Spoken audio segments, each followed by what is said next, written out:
Hola, ¿qué tal? Muy buenas tardes desde Londres, muy buenos días en México. Es un gran gusto para mí darles la bienvenida a esta presentación. Mi nombre es Ana Elena González Treviño y estoy a cargo del Centro de Estudios Mexicanos de la UNAM en el Reino Unido, que es una oficina destinada a promover el intercambio estudiantil y la colaboración académica. Tenemos en esta ocasión el enorme gusto de recibir al doctor Miguel Ángel Marmolejo Cervantes de la Universidad Autónoma de Nuevo León y quien hará la presentación de su libro. Y tenemos también el enorme gusto de recibir a un querido colega que nos ha visitado, el doctor Antonio del Río Portilla del Instituto de Energías Renovables. Em, Adelante. Cedo la palabra y quedamos muy interesados en esta presentación. Gracias. Muchísimas gracias, doctora González. Gracias por invitarme, gracias por darme la oportunidad de conocer de primera mano las opiniones del doctor Miguel Ángel Malmolejo Cervantes acerca de su libro Código Energético Sustentable. Eh, Quiero presentarles rápidamente al doctor Marmolejo Cervantes. En forma muy sintética, él es profesor investigador de la Facultad de Derecho y Criminología de la Universidad Autónoma de Nuevo León. Es maestro en Derecho de los Negocios Internacionales por la Universidad Iberoamericana, doctor en Derecho del Centro de Estudios de Posgrado en Derecho, profesor investigador invitado en las universidades de Aberdeen, Escocia, Reino Unido, de Durham University en Inglaterra y actualmente está en una beca Fulbright en la Universidad de Indiana. Fue testigo social ante la Secretaría de Energía, fue consejero del Consejo Consultivo de la Comisión Nacional de Hidrocarburos, todavía está en funciones, y participante del Parlamento Abierto de la Reforma Eléctrica de la Cámara de Diputados, y es columnista del El Heraldo de México.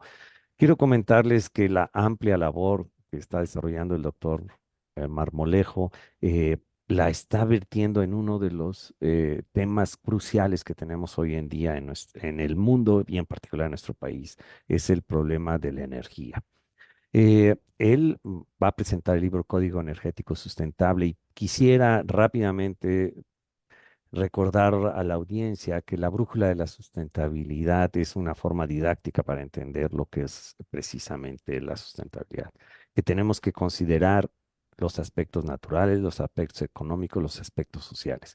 Y el día de hoy me da muchísimo gusto que el doctor Marmolejo vaya a enfocar su libro precisamente a la parte organizacional que considera la diversidad en formas de organización de nuestra sociedad, y en México tenemos diferentes formas, para definir colaborativamente las normas para compartir nuestros bienes comunes. La energía es uno de los que debiera ser. Y bueno, sin más, yo considero que es muy importante. Bueno, no presenté, no importa. Es muy importante en este momento escuchar al doctor Miguel Ángel Marmolejo Cervantes. Adelante, doctor Marmolejo. Muchas gracias, doctor Del Río. Con todo gusto puede presentar, porque me parece muy interesante el slide que tenía preparado. No tengo mayor problema, me da mucho contexto. Si gusta, adelante, tenemos el tiempo. Claro, agradezco a la doctora González y adelante, por favor, ¿eh?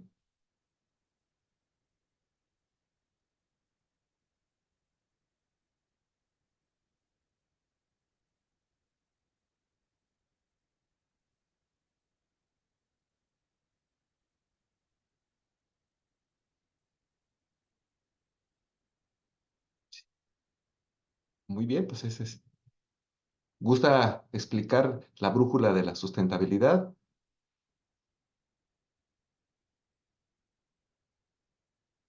Sí, muchas gracias. Es que estaba apagando mi micrófono y estaba hablando sin dar contexto. Pero esta brújula de la sustentabilidad lo que nos dice es de que la sustentabilidad descansa en cuatro pilares: la naturaleza, la economía y la sociedad. Y un cuarto pilar que podríamos llamar norte, este, sur y oeste es la organizacional, y precisamente las normas son las que debemos definir colaborativamente para compartir los bienes comunes. Y la energía es uno de los bienes comunes, los bienes que nos sirven para satisfacer las necesidades. Entonces, pues creo que les dejo para que el doctor Miguel Ángel Marmolejo Cervantes, del cual ya leí la semblanza, nos pueda comentar de el fantástico y esperanzador libro que nos está proponiendo hoy en día. Adelante, Muchísimas gracias. doctor Marmolejo. Muchísimas gracias, doctor del Río. Nuevamente, muchas gracias a todos los que están participando en este webinar, en la presentación de mi libro. Cada vez que uno presenta un libro, se llena uno de emoción, pero también de esperanza para que podamos seguir compartiendo los conocimientos que vamos adquiriendo a través de la investigación.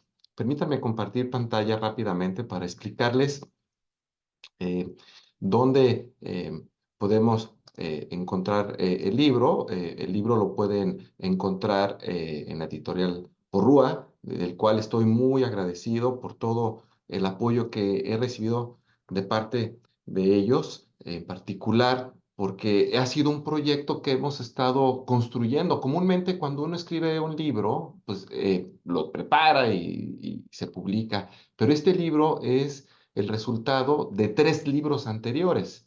En realidad, empezó a través de la ley de hidrocarburos y luego se evolucionó a través de la industria eléctrica y finalmente aterrizamos el proyecto con la ley de transición energética mediante una propuesta académica de poderlo codificar en un código energético sustentable. Ya les explicaré un poco el por qué al respecto. Me gustaría también, pues, compartirles un poco de qué se trata el libro.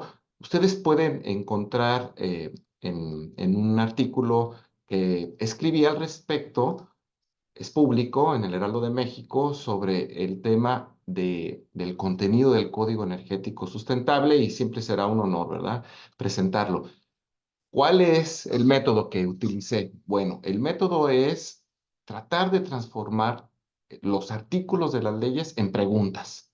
Y este método me resulta muy favorable, no solamente a mí como profesor para poder impartir esta materia, sino también para los alumnos, que a veces leer un artículo puede ser complicado y sobre todo el lenguaje un poco rebuscado. Entonces, de lo que se trata el libro es, vamos transformando los artículos en preguntas.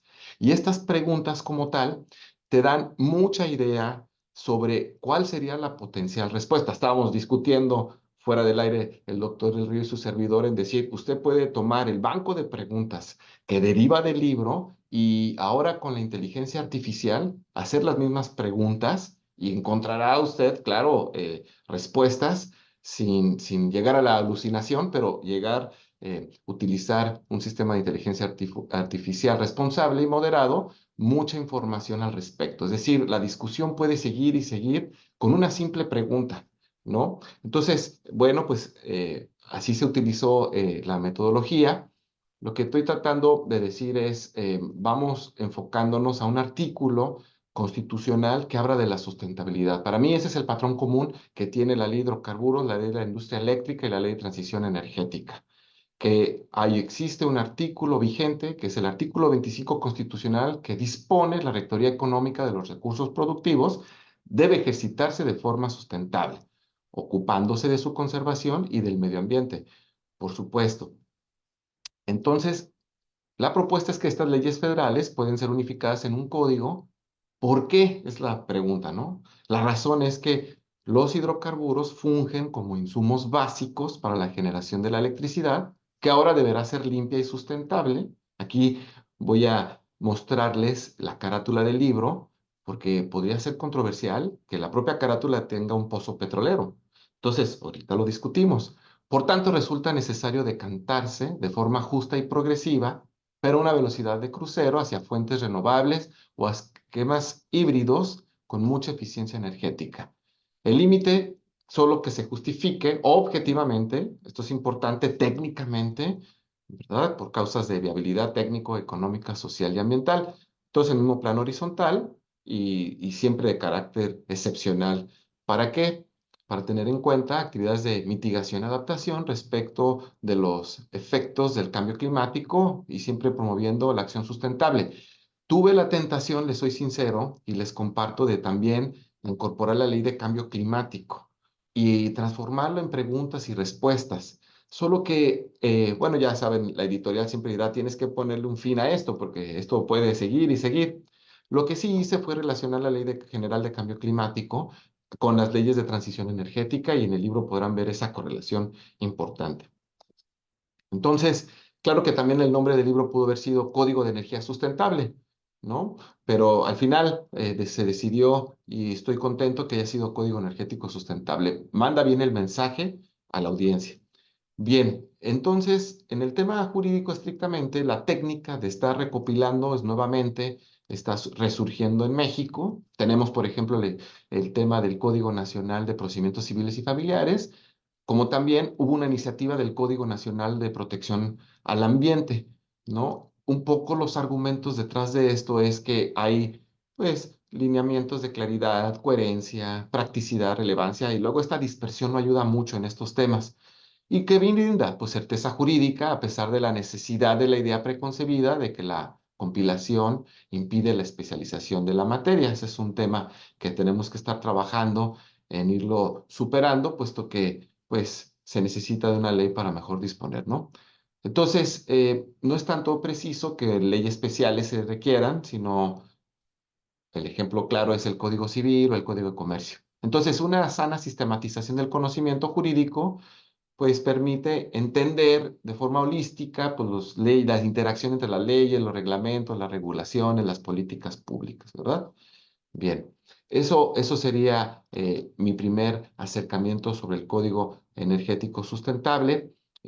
Déjenme platicarles un poco más sobre cuál fue la génesis, pero también, sin que me pierda, déjenme volverles a presentar em, em, lo que es la carátula. Creo que vale la pena discutirlo, sobre todo porque, pues sí, mucha gente me decía, oye, pero ¿cómo es posible que estés poniendo pues, un pozo petrolero, etcétera? Y no resulta para ti contradictorio, Miguel, esto al respecto. Y la respuesta es decir, decía, no necesariamente, porque al final las grandes empresas petroleras pueden tener, aquí pueden ver el libro, al final las grandes empresas petroleras tienen que tener planes de mitigación y adaptación, ¿de acuerdo?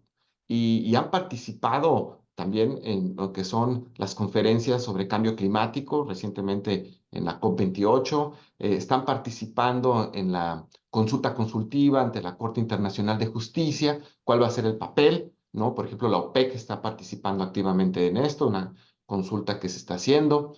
Y así, en fin, podemos seguir platicando.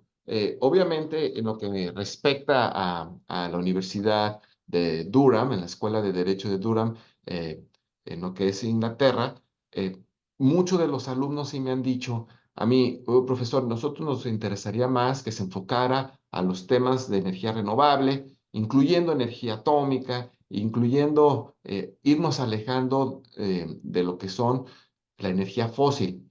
Yo les comentaba, claro que podemos hacerlo, sin embargo, en el caso de México, con las grandes reservas que se tienen tanto para petróleo como gas natural o gas de lutitas, es un verdadero un conflicto, ¿no? Es un conflicto existencial cuando hablamos de estos temas. Y al final, pues decidí ponerlo en el sentido de decir, las grandes empresas petroleras que están ahorita explorando y extrayendo hidrocarburos pueden al igual participar en esta transición energética. Principalmente les puedo decir porque tecnología como captura de carbono, etcétera, ¿no?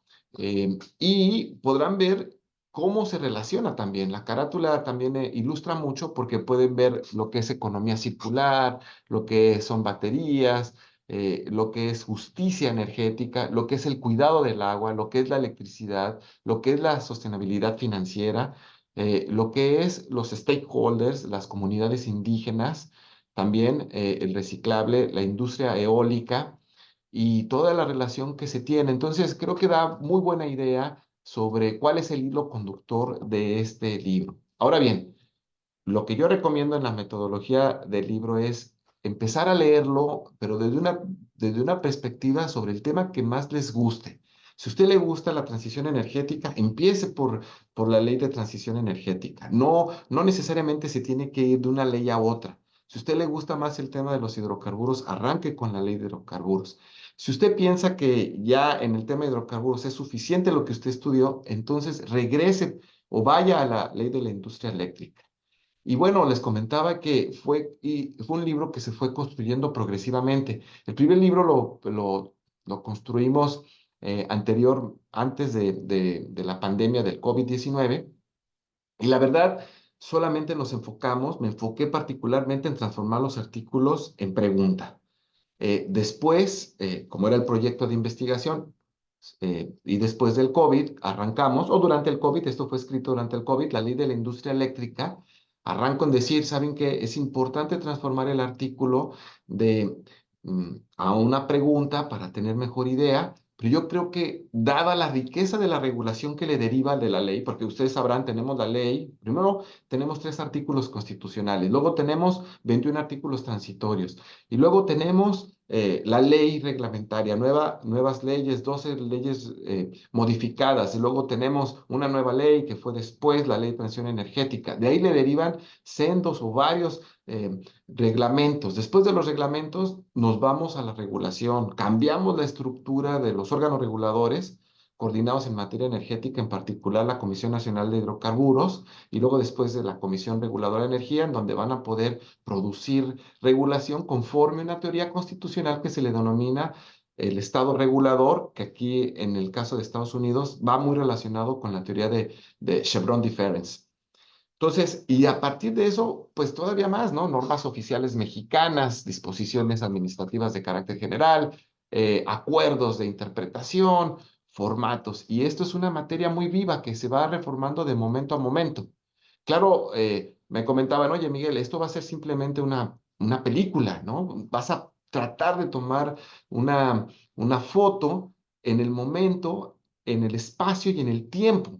Y la verdad es que sí lo es, porque a partir de que se publicó esta obra, pues sigue emitiéndose regulación por parte de la Comisión Reguladora de Energía, por parte de la Comisión Nacional de Hidrocarburos, por parte de la CEA.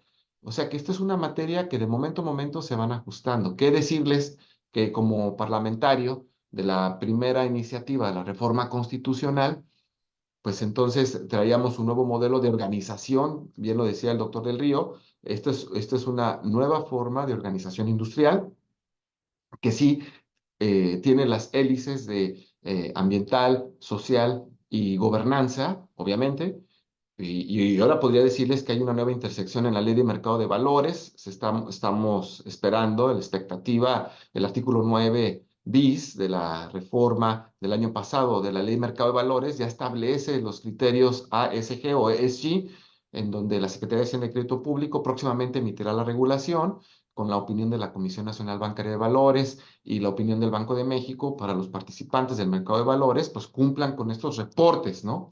Y es un tema pero muy candente, es un tema de toda la actualidad, porque acá en el caso de Estados Unidos tenemos la regulación de cambio climático para los participantes y no, y que ha sido severamente litigada a grado tal que la Securities and Exchange Commission ha tomado la decisión de suspender la regulación mientras lleva a cabo y atiende los litigios. Pero ¿qué les puedo decir de Europa y la Unión Europea? El caso propio de Reino Unido, que se está trabajando hoy por hoy, hay una consulta pública que también vamos a participar del Custom Border Protection, no, Custom Border Adjustment Mechanism, una tarifa en términos simples sobre la huella de impacto de carbono de los productos que son importados al Reino Unido, etcétera. O sea, es un tema que va encontrando correlación y puntos de conexión con muchos otros temas, principalmente con la política comercial, principalmente con la política climática, principalmente con la política industrial y, por decir también, por la política fiscal. Entonces, bueno, les decía, el segundo libro de la ley de la industria eléctrica, me tomo el atrevimiento, realmente sé que es muy ambicioso, pero les decía, es una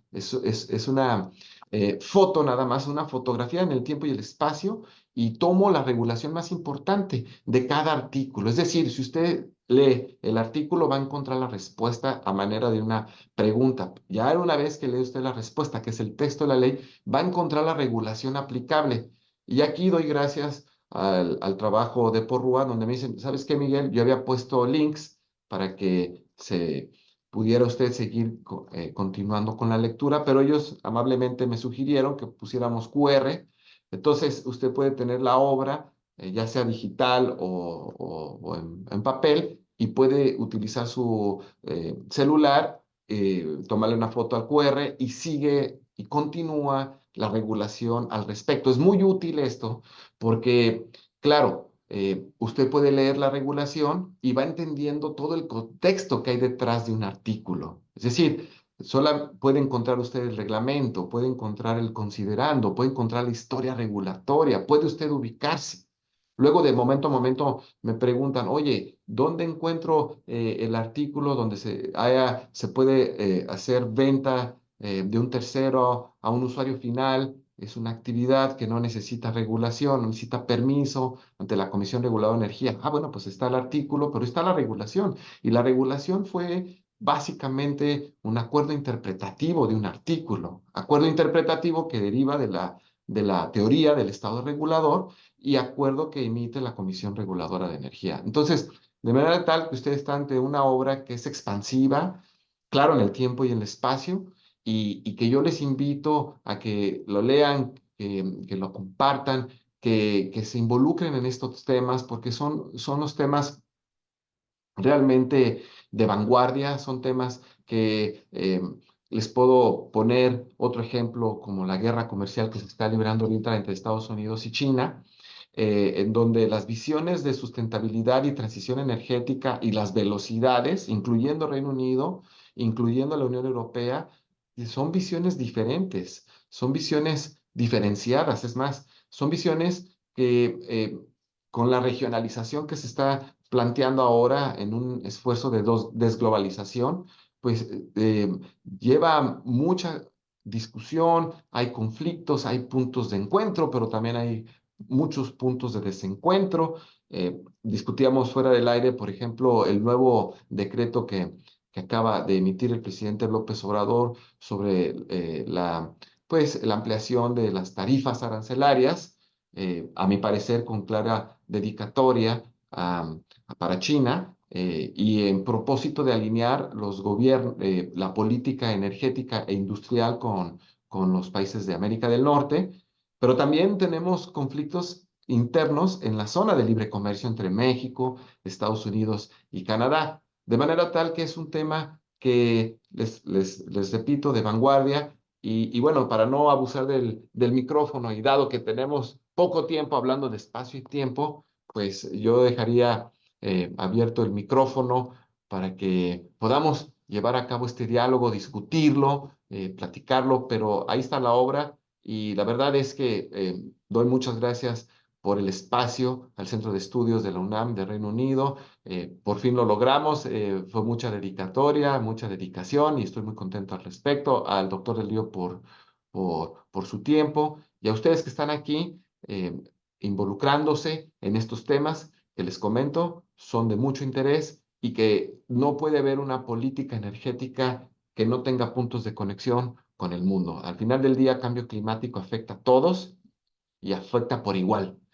Entonces, y el Acuerdo de París, COP21, es mucha discusión desde un punto de vista jurídico, pero para mí es un tratado internacional, es un tratado internacional vigente, es un tratado internacional que establece obligaciones de hacer y que es un tratado que en un momento dado va a ser interpretado, les comento, por la Corte Internacional de Justicia en esta solicitud de consulta que les están haciendo y que los países, al fin y al cabo, tendrán que hacer lo propio al respecto. Y sin más, doctor Del Río, eh, estoy a su disposición. Muchísimas gracias, doctor Marmolejo. Me gustaría abrir a preguntas de la audiencia. Les recuerdo que podemos hacerla por por el chat. También si están en redes sociales, también pueden hacerlo por ahí. o si alguna persona quisiera levantar la mano, con mucho gusto le daríamos una muy breve tiempo para exponer alguna pregunta o comentario.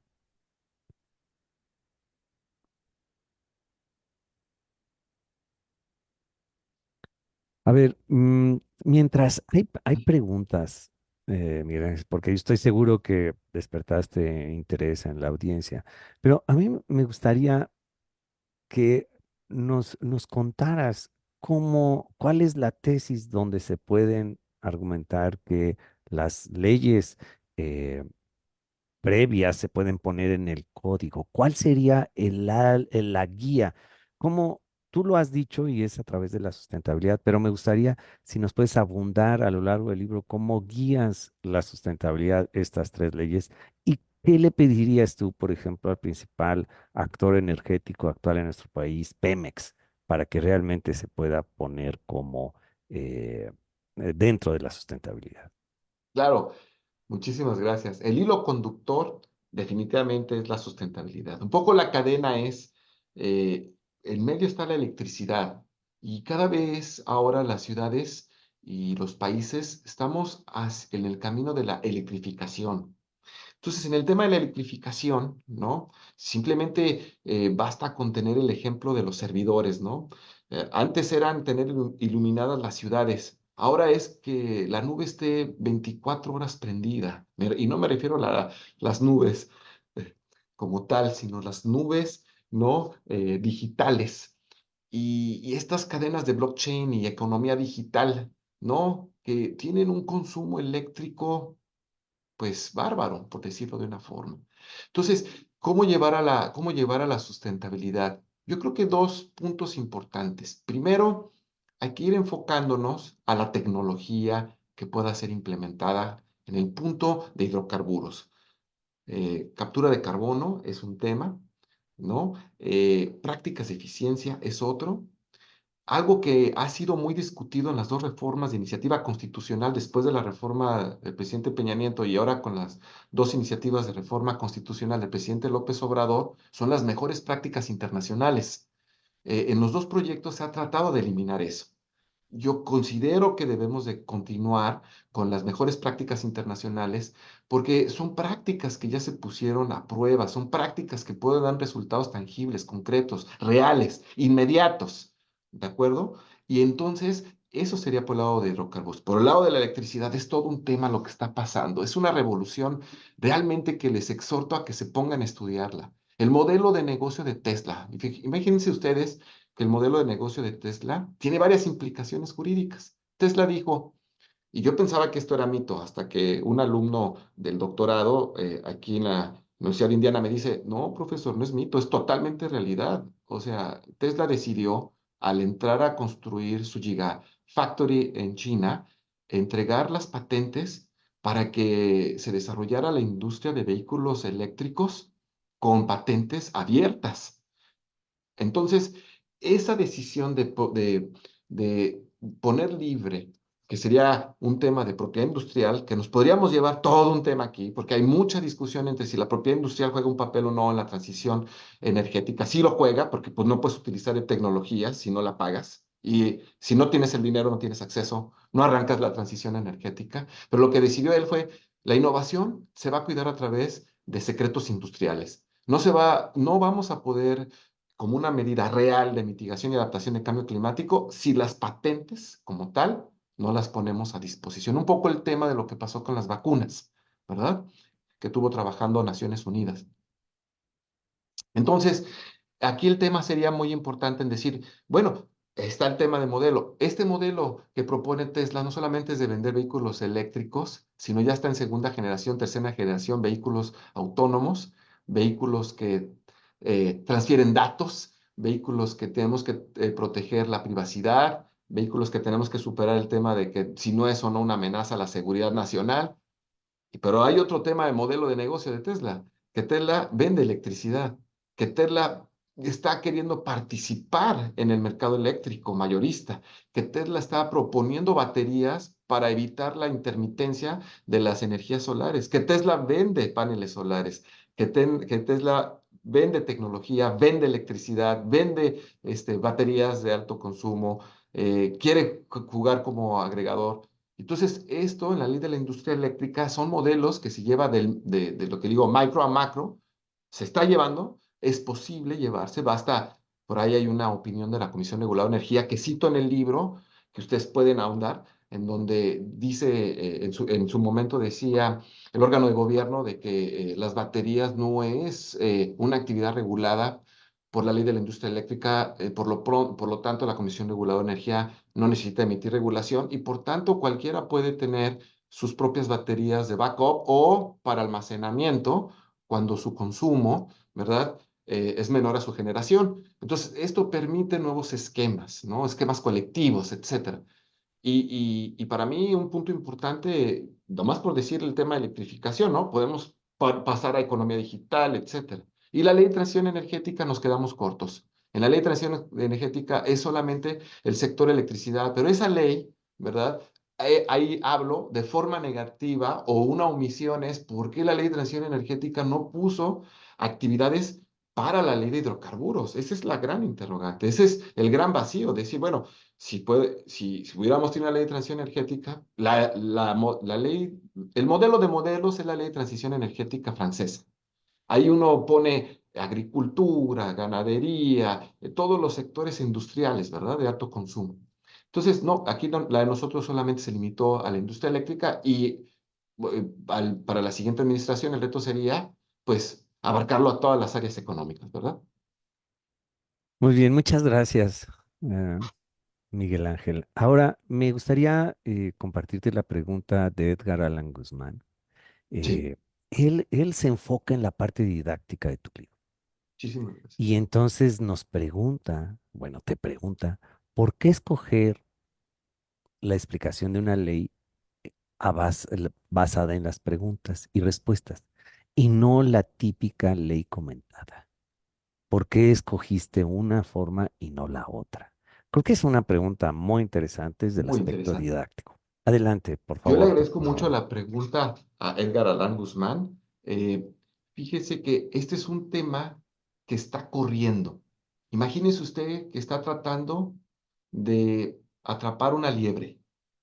No es fácil. Podríamos discutirlo y podríamos haber hecho ese modelo de la discusión, pero quiero comentarle que hubo muchísimo movimiento de las leyes.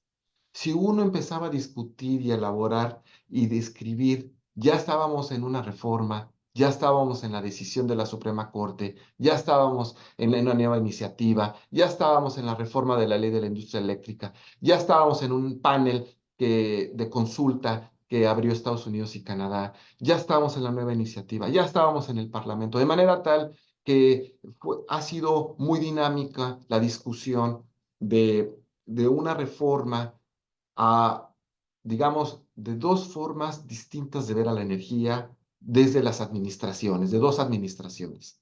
Entonces, no me dio a mí, pedagógicamente hablando, decidí que lo mejor sería tomar una fotografía de lo que estaba pasando en el momento que estaba pasando, generar un índice y compartir también algunos de los análisis de las reformas. Este libro, claro, puede usted adicionarlo y compartirlo con otros documentos que he publicado y que son de acceso abierto.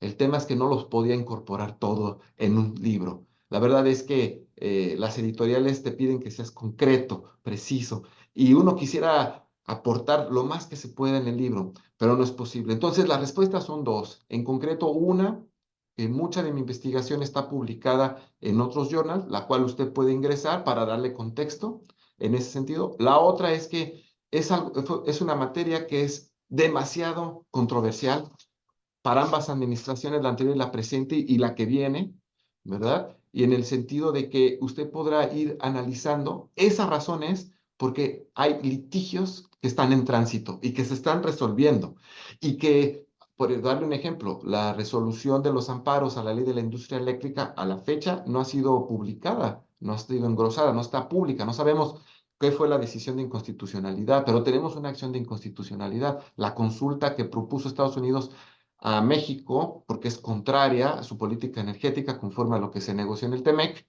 pues está en consulta y está congelada por más de 2 años. No sabemos por qué no le escala un panel. Y cosas así. Entonces, decidí que lo mejor sería, vamos a hacer un registro histórico de una controversia en vivo. Y conforme esto va avanzando, pues iré haciendo las ediciones correspondientes. Lo bueno de todo esto, para la pregunta del señor Guzmán, es que habrá más ediciones y espero poder estar a la altura de ya hacer una conclusión de decir, el péndulo que giró de un lado para otro empezó así, se desarrolló así y terminó de esta forma. Muy bien, muchas gracias. Creo que quedó muy claro y explicado tu intencionalidad. Aquí tenemos la pregunta de Diego Sebastián Banda Calderón. Él nos pregunta, ¿este código energético se refiere a la planeación energética? Entre paréntesis pone metas de generación de energías renovables variables, integración a la red, mercados eléctricos, marcos regulatorios o desde qué perspectiva lo aborda. Y también hace una segunda pregunta ¿Mm? diciéndonos si nos puedes dar la referencia de dónde pueden consultar los materiales abiertos que comentas. Entonces son las dos preguntas de Banda Calderón. Muchas gracias. Muchísimas gracias también a Diego Sebastián Banda Calderón. Yo lo que diría aquí es que cuando usted se mete al QR, va a llevarlo a la política pública que encontré en el momento que se hizo la obra. Eso le va a dar a usted un piso base, una línea base para decir, esta fue la política. Porque usted si hace el estudio comparativo entre cuando se publicó y la actual administración, va a encontrar muchos huecos. Aparte de que no es omisión de este autor, es también porque muchos documentos de política pública no se emitieron y fueron emitidos, apenas se están emitiendo ya a la terminación de la administración. Entonces, aquí se puede dar usted una idea de por qué sí y por qué no está completo. Amén de que, bueno, también el editor me dice, oye, si pusiéramos toda la regulación aplicable, pues el libro no acabaría. Y lo que aquí la precaución es una eso es, digamos, es una muestra nada más de lo que usted puede ver, pero es una muestra muy representativa para darle a usted una brújula de estos puntos que me dice, metas de generación, esta política pública, integración a la red, podríamos hablar código de red, versión uno versión 2 impugnaciones, amparos. Mercados eléctricos, está todo el manual de la CENER y luego ya transferido a la Comisión Reguladora de Energía, ¿no? La regulación, por supuesto, lo puede encontrar en el QR, de manera tal que si no encuentra alguna regulación de algo que deriva de la ley, es porque simplemente fue a manera ejemplificativa, decimos los abogados, más no exhaustiva. Porque haberlo hecho exhaustiva, sí tengo la intención de hacerlo, pero no creo que mi editorial me lo permita, en honor a la verdad. Muy bien, muchas gracias. Y continuamos con las preguntas, Miguel Ángel. Tenemos más preguntas. Aquí está la pregunta de Acel Erazo. Dice, desde el enfoque del hilo conductor del libro, la sustentabilidad, ¿cuál cree que sea el mayor reto para la transición de la industria energética en México? Sobre todo hablando de Pemex. Qué bueno, omití ese tema, aunque ya me lo había preguntado, doctor del Río. Pemex está trabajando en un comité de sustentabilidad. He escrito al respecto en el Heraldo de México. Ha estado, no solamente constituyó el comité de crédito, perdón, el comité de sustentabilidad, sino también ya emitió su documento fundacional sobre las líneas base. La respuesta aquí es muy sencilla, llevarlo a cabo a la práctica, resolverlo. La principal preocupación, como les decía, es que el acceso a los mercados financieros cada vez va a estar pidiendo más que por lo menos usted divulgue cuál es su plan de negocio, su modelo de negocio, cuáles son sus metas, sus métricas, cuáles van a ser sus contribuciones, cuál es su modelo de transición energética. Y esto es en beneficio del inversor que quiere saber cuál es el riesgo sistémico que usted tiene. ¿De acuerdo? Y sobre todo, ¿cómo lo va a agotar? En realidad el riesgo sistémico lo conocen los inversores. Lo que quieren saber es cómo lo va a mitigar usted, cómo lo va a administrar usted, si me conviene a largo plazo invertir usted en usted o no. Entonces, la respuesta en términos simples es, yo les invito, por ahí pueden encontrar este artículo que publiqué. En el Heraldo de México igual, en el sentido de que por favor, ahí viene un poco el tema. Y recientemente en la universidad, em, Mm, ahora sí se me pasó el tema de la universidad, pero bueno, Universidad de España. En la Universidad de Salamanca, una disculpa, en la Universidad de Salamanca vamos a publicar un artículo sobre todo el tema del comité de sustentabilidad. Pero aquí entramos en las contradicciones, ¿no? Por un lado, la última reforma constitucional que presenta el presidente López Obrador el 5 de febrero del 2024, ¿no? Dice, vamos a eliminar el tema de gobierno corporativo de Pemex porque no es una empresa privada. A lo cual déjenme decirles que yo estoy de acuerdo. O sea, el tema de gobierno corporativo funciona cuando tienes accionistas privados que presionan, ¿verdad? Pero la empresa como tal, si usted lee la ley de Pemex y que puede consultar en el libro también, pues sí, pues, es propiedad de los mexicanos, no permite inversión privada. Caso contrario, en la empresa de Saudi Aramco, es la empresa más importante del mundo y la más rica del mundo y la más eficiente del mundo, la empresa petrolera árabe, en donde ellos sí permitieron abrir un 5% de su capital y seguramente pues el gobierno corporativo funcionará para aquellos inversionistas que están tomando decisiones. Y en ese tema estoy de acuerdo. Donde no estoy de acuerdo es que, pues entonces, este comité de sustentabilidad pues, va a quedar en papel y en buenas intenciones, porque efectivamente no tiene presión competitiva interna, no tiene accionistas activistas que quieran hacerlo. Y ustedes podrán ver muchos artículos que he publicado sobre los accionistas activistas en el caso de Chevron, en el caso de Shell, ¿no? En el caso de ExxonMobil. Entonces, podrán verlo y hay mucho que platicar en ese sentido. Muy bien, muchas gracias, Miguel Ángel. Aquí tenemos otra pregunta de Cristian Zarco. Eh, Nos comenta, en relación con el modelo de negocio de Tesla y la proliferación de los vehículos eléctricos en México, ¿qué opinión tiene en relación con la regulación que debería implementarse para regular las electrolineras o estaciones de carga de vehículos eléctricos? Es decir, ¿de qué manera tendría que regularse? ¿Han existido iniciativas actualmente para regular este tema? Por supuesto, está en consulta ahorita en la CONEMER por parte de la Comisión Reguladora de Energía las disposiciones de carácter general. Hay que leerlas, hay que participar en el tema de mi LinkedIn. Hice un análisis sobre que tienen que ser pro inversión. En principio me parecen bien. Creo que nada más ahí el único comentario que me genera ruido es que estas electrolineras que están dentro de cotos o condominios, ¿verdad? Se les trate como si fueran gasolineras públicas o electrolineras públicas, que tengan que publicar el precio y estas cosas. Yo creo que por ahí no sería este esquema, pero me parece que es un buen acercamiento al respecto.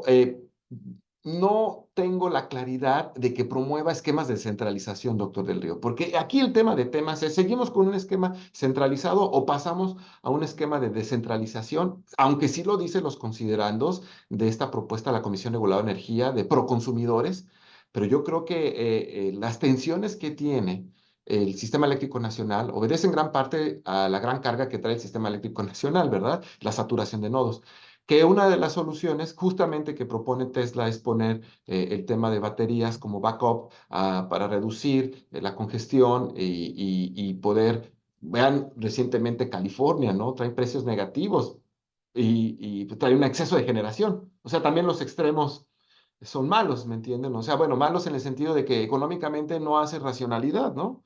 Aquí hay que tener una tasa de retorno de inversión también para que pues esto sea sostenible y sustentable, de eso de lo que se trata. Entonces, yo le invito, por favor, a que emitan sus comentarios. Está presente el comisionado de la Comisión Reguladora de Energía, lo he visto muy activo, me parece bien, ¿verdad? Porque está pidiendo que se incremente la discusión, que se mejore. Esos dos serían mis comentarios, pero principalmente las electrolineras no hay que verlas como si fueran un sinónimo de gasolineras, porque entonces no me queda claro dónde queda el papel del esquema de descentralización, que es lo más importante, ¿verdad? Para estos esquemas. Así es, muchas gracias. Y si me permites, yo quisiera también referirme a la consulta, donde estas electrolineras tienen la opción de recarga de baterías y solamente hay un párrafo relacionado con el intercambio de baterías. Y el Ujú. intercambio de baterías permitiría precisamente a quienes posean estas estaciones de intercambio dar un sistema de regulación de las fuentes renovables variables. y ayudaría a la CFE y abriría otros negocios. ¿Es cierto mi percepción de que falta que la CRE considere verdaderamente el intercambio de baterías y más para el sector de transporte público? Yo lo que creo aquí es que el tema de baterías no es un tema regulado en la ley de la industria eléctrica. Entonces, si a una autoridad, por bien intencionada y buena fe, que quiera tener esto, regularlo, yo creo que aquí entraríamos en el conflicto de que la ley no le da ni le otorga esa facultad de competencia para hacerlo. No es que sea promercado en este sentido, pero sí quisiera hacer que la regulación como tal no le alcanza porque la ley no lo regula. Entonces, estos serían ya esquemas privados que justamente lo contrario, atraerían inversiones y lo dejamos a la innovación en la medida en que no represente un riesgo para el tema del sistema eléctrico nacional. Pero si estamos hablando de esquemas descentralizados, no vería por qué tendría que extenderse la regulación a esquemas descentralizados.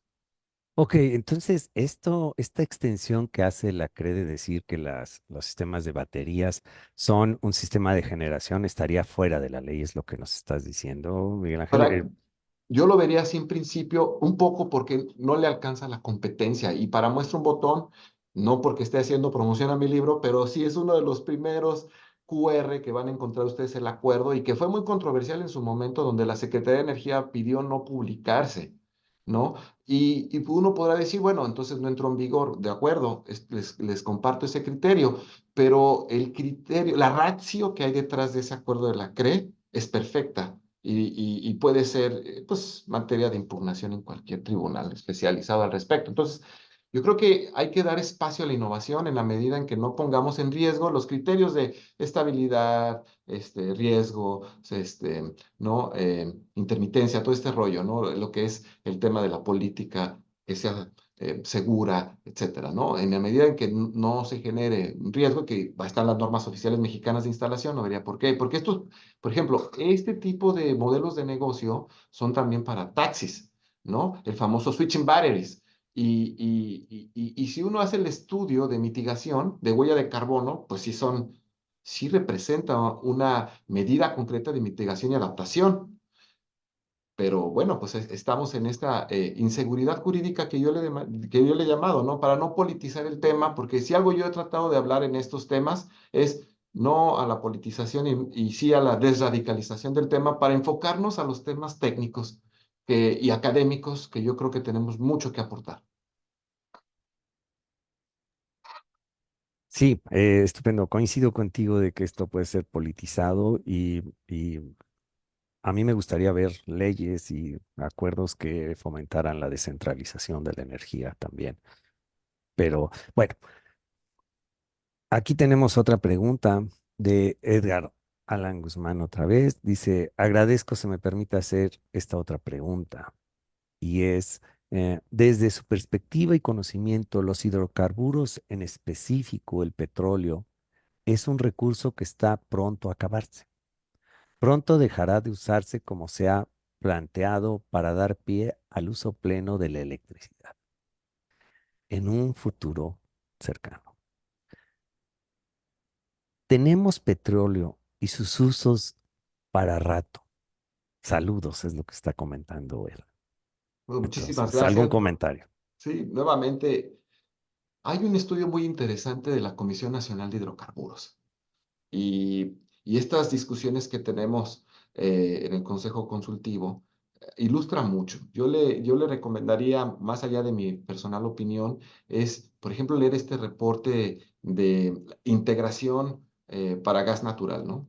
Porque aquí nos puede dar la vida y el hecho que tengamos una tasa tan alta de dependencia al gas natural tejano, pues ustedes podrán ver que si sucede que le llaman una tormenta de nieve, que no están preparados los tejanos por las altas temperaturas, pero cuando sucede, inmediatamente se emite la alerta crítica por el SENACE, ¿no? Entonces vean el tema de vulnerabilidad que tenemos y de poca seguridad jurídica. Entonces, sí, yo le exhortaría que vea esos documentos que de momento a momento se emiten y una disculpa a la doctora González, creo que ella empezó levantando la mano, pero no lo vimos por la emoción de estar compartiendo aquí, pero quisiera no pasar por alto. Así es, Miguel Ángel. Estaba reservándome al final a la doctora Elena González. Yo sé que ella tiene una pregunta para ti, entonces, por favor, doctora González, adelante. Muchas gracias. No, no, yo encantada de escuchar también o leer las preguntas de nuestro público, que nos interesa mucho interactuar con todas las personas aquí que nos acompañan. Bueno, primero que nada, felicidades. Se deja ver la enorme complejidad, ¿no? Que es la que enfrentamos desde todos los frentes, particularmente el frente jurídico y las implicaciones que tiene, ¿no? Desde cosas a gran escala hasta consecuencias como las que se vislumbran un poco también a través de las preguntas, casi de la redefinición de nuestra identidad nacional, que ha estado fuertemente atada al petróleo, ¿no? Entonces, es realmente una oportunidad de replantear, ¿no? Lo que significa ser mexicanos y lo que significa el patrimonio nacional desde muchas maneras, ¿no? Con miras al bien común y al aprovechamiento de los recursos comunes, ¿no? Que suena como una visión muy alentadora, pasando por todo este laberinto jurídico que sin duda lo es, ¿no? Y yo quisiera nada más señalar, no tenemos mucho tiempo, pero el aspecto de los puentes de comunicación que existen entre científicos y juristas, porque debe haber comités científicos y no solo nacionales, porque se trata de una problemática global, ¿no? Entonces, ¿de qué manera si están contemplados, ¿no? Los comités científicos nacionales e internacionales, de cómo circula, ¿no? La información? Porque pues puede ser de muchas maneras y hay que tener también los filtros para distinguir una verdad científica, digamos, de un interés político, etcétera, ¿no? Entonces, un comentario un poco sobre eso, pero muy, muy estimulante la presentación. Muchas gracias. Al contrario, doctora, yo le comentaría es que incluso aquí en Estados Unidos hay mucha discusión de cómo abordamos la ciencia. Y desde el punto de vista, ¿quién fondea la ciencia? Si va a haber sesgos en la ciencia, no hay sesgos en la ciencia, si tenemos que divulgar, etcétera. Es todo un tema de temas, pero yo lo que comentaría es, lo más activo es, por ejemplo, esta pregunta que nos hacía un participante, decir, ¿qué está pasando ahorita en la regulación? Hay que participar en la regulación. O sea, uno cuando participa en la regulación con comentarios, es bastante enriquecedor esta actividad. También en los consejos consultivos, que siga impulsando esta triple hélice, el gobierno, la industria y la comunidad académica, porque hay mucho que ofrecer si trabajamos de la mano y si construimos consensos. Desgraciadamente, de un punto de vista jurídico, le quiero decir que hay muchos, digamos, organizaciones no gubernamentales que trabajan vía litigio estratégico, amparos, y lo que he visto aquí mucho, tanto en México como Estados Unidos y en Canadá, pero lo principal, como no, lo que es Reino Unido, es que esta figura de amico curiae, ¿sí? Esta figura de que yo participo en los juicios para dar mi opinión, para darle un alegato de oídas a los jueces que están resolviendo asuntos de índole nacional, es bien aceptado. Entonces, yo creo que los científicos debemos de participar en los juicios de forma activa, en la elaboración de la regulación en la CONEMER de forma activa, en conferencias, en congresos. Nuestros artículos tienen que influir de alguna forma u otra. Dar un ejemplo que en el artículo mi exposición como parlamentario está publicado en el artículo y lo que decía el editorial es, ¿qué vas a hacer con este speech que hiciste? Pues ya lo dije, ¿no? No, vamos a publicarlo para que siga la discusión, vamos generando la doctrina, pero este enlace de intersección científica, yo diría, es a través de estar presente con las personas que toman las decisiones, lo más que podamos influir y por lo menos que escuchen nuestra voz, por lo menos. Muchas gracias, Miguel Ángel. No puedo estar más de acuerdo contigo. Estupendo. Yo rápido, una última pregunta porque se nos termina el tiempo. Es la pregunta la hace Miriam. Dice, respecto a qué temas versó la consulta que realizó Estados Unidos a México en el contexto de las obligaciones derivadas del TEMEC en materia de energía. Muy bien, fueron varios puntos. Usted en el libro va a poder encontrar tanto la acción de inconstitucionalidad como el link de la consulta que elaboró el gobierno americano. Es en relación a la ley de la industria eléctrica y la modificación, es sobre otros acuerdos que emitió el gobierno de México, es sobre no, en la transición de gasolinas a bajo azufre. Son varios puntos que el gobierno americano dice, oye, estas decisiones que estás tomando es contraria a la política de energías limpias y cambio climático, que está enfocado a nuestros acuerdos que firmamos en el capítulo ambiental y particularmente en el capítulo 14 de inversiones americanas y canadienses en el sector eléctrico. Mucho se ha dicho que el conflicto ya está terminado. Yo les quiero decir que es falso de toda falsedad. El conflicto no está terminado, está suspendido. Mi teoría próxima es que es una tregua lo que está sucediendo ahorita, porque al igual nosotros mexicanos ganamos un panel ante el gobierno americano sobre una interpretación muy estricta en reglas de origen del sector automotriz. Pero parte de mi teoría es que no sabemos qué hacer con los vehículos eléctricos en la zona de libre comercio y no sabemos qué hacer con China. ¿No? Pero esto es un tema que usted puede encontrar en el libro, por favor, hágalo. La verdad es que son 2 hojitas la consulta que hace el gobierno americano, pero cuando yo la leo digo, oye, esto está mejor escrito que cualquier abogado en energía que lo pudiera haber hecho en México. Entonces, sí está muy involucrado el gobierno americano y canadiense y hay mucho tema geopolítico. Le recomiendo que lea los considerandos del reciente decreto de nuevas aranceles para países sin tratado de libre comercio con México y se dará cuenta de la importancia de la geopolítica en este país. Muchas gracias, Miguel Ángel. A ver, vamos a abusar de nuestra audiencia y vamos con una pregunta Yo no adicional. tengo problema. Eh, De Liliana Michelle Guerra Valencia, dice, ¿de qué manera podemos promover el desarrollo de las energías limpias en nuestro país? Si a veces no contamos con la infraestructura necesaria. ¿Esto abriría aún más la iniciativa privada? Si es así, ¿qué podemos hacer para darle seguridad al sector privado de invertir? Bueno, definitivamente como abogado no puedo más que decir que haya certeza jurídica, que las interpretaciones sean previsibles, que sean estables, que podamos nosotros compartir a la inversión privada de que es seguro invertir en México. Y sí, bueno, ahí estamos en un contexto de inestabilidad mundial, tampoco podemos eso eliminarlo, ¿no? O sea, basta que usted vea los comunicados de Canadá, de Estados Unidos, de Reino Unido, de la Unión Europea, de China, de la India, ¿verdad? Que es un participante también. Y pues bueno, sí, efectivamente estamos en un proceso de inestabilidad y en un contexto de guerra tanto comercial como de guerra frontal.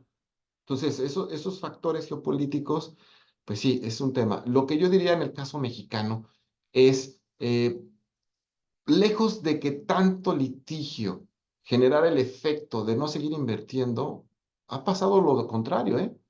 Los inversionistas se están dando cuenta que los criterios que se están emitiendo por los poderes judiciales y también por los propios órganos reguladores van encontrando un punto de equilibrio y sustancia. Uno podrá decir, no, ¿cuál? ¿Verdad? Las partes radicales, si ustedes se meten a Twitter, van a encontrar pues van a encontrar los 2 puntos de extremo, ¿no? Pero si uno hace un ejercicio moderado de equilibrio y de justicia, va a decir, al contrario, lo que ha hecho el litigio es buscar un equilibrio entre la sociedad en materia ambiental y la parte económica. Tal vez el desequilibrio era darle demasiado privilegio a la parte económica y no tener en cuenta el impacto social, a pesar de que existe la evaluación de impacto social en los proyectos, y el impacto ambiental, a pesar de que existe la evaluación de impacto ambiental. Entonces yo creo que estamos encontrando un punto de equilibrio, ha tardado, ha sido difícil, la verdad, pero tratando de ver lo positivo de todo esto es que se está construyendo una política mexicana y no puedo estar más de acuerdo con la doctora González en el sentido de decir cuál va a ser nuestra identidad mexicanos, ¿verdad? Y nuestra identidad Eh, yo le apostaría a una identidad de vanguardia, a una identidad donde podamos construir tecnología, a una identidad donde podamos aportar al mundo, a una identidad de que somos una nueva generación que podemos construir y aportar y apostarle a la intergeneracional y a intrageneracional. O sea que hay mucho que discutir estos temas, pero sí, definitivamente, si usted está más interesada, puede hablar esta figura de proconsumidor, que es por donde ahí podemos trabajar mucho. Y bueno, ahorita es las baterías, ¿verdad? Viene el hidrógeno, vienen varios tipos de hidrógeno. Y en fin, o sea, si usted le pregunta, ahorita me quedé pensando, si le pregunta a Saudi Aramco, ¿cuánto va a durar el petróleo? Ellos en su proyecto de inversión tienen más de 50 años todavía. Entonces, hay mucho que discutir. Por ejemplo, algo muy sencillo sería que los motores no tuvieran, no fueran, a combustión no fueran tan ineficientes, ¿verdad? O sea, eso, con eso que por cada litro se aprovechara más del 50%, estaríamos avanzando enormidades, ¿verdad? Y yo creo que ya tenemos nosotros la tecnología para poder construir un motor de gran eficiencia energética. Entonces, hay mucho por hacer y las universidades tenemos que impulsar tecnología, tenemos que buscar patentes que están caducas para reconstruirlas y generar patentes de mejora. Yo creo que por ahí le apostaría un poco, si me permiten. Pero lástima, el tiempo es una guillotina y ¿qué más podemos hacer? Así es, Miguel Ángel, el tiempo se nos ha acabado. Tienes felicitaciones de diferentes personas. Hay algunas que dicen que van a comprar directamente el libro en este momento. Entonces, creo que el objetivo de la presentación del libro y de que el Centro de Estudios Mexicanos de la UNAM UK comparta este conocimiento ha sido cubierto. Entonces, por favor, le pediría amablemente a la doctora González si nos hace favor de cerrar la sesión. Claro que sí. Muchísimas gracias, doctor Miguel Ángel Marmolejo, doctor Antonio del Río. Encantada de poder ser anfitriones, ¿no? de esta presentación, de estos problemas o situaciones globales y que ponen de realce la importancia de la internacionalización, que es la visión que tiene la UNAM a través de sus sedes en el extranjero. Muchas gracias a todos los asistentes. Quienes deseen podrán ver el video en las redes sociales de UNAM Reino Unido, en particular estará en YouTube. Y los invitamos a seguirnos también para las demás actividades que llevamos a cabo. Muchas gracias nuevamente y muy buen resto de su día. Hasta luego. Muchísimas gracias. Hasta luego.